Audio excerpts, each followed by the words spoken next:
માળિયાહાટીનામાં તાજેતરમાં બે વેપારી વચ્ચે થઈ હતી મારામારી. મનીષ આહુજાને માર મારનાર બે આરોપીની પોલીસ દ્વારા ધરપકડ.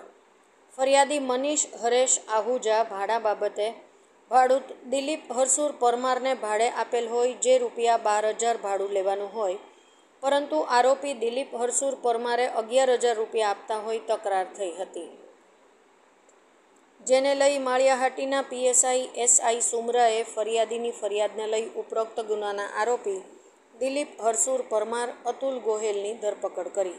આગળની વધુ કાર્યવાહી માળિયાહાટીના પીએસઆઈ એસઆઈ સુમરાએ હાથ ધરી છે.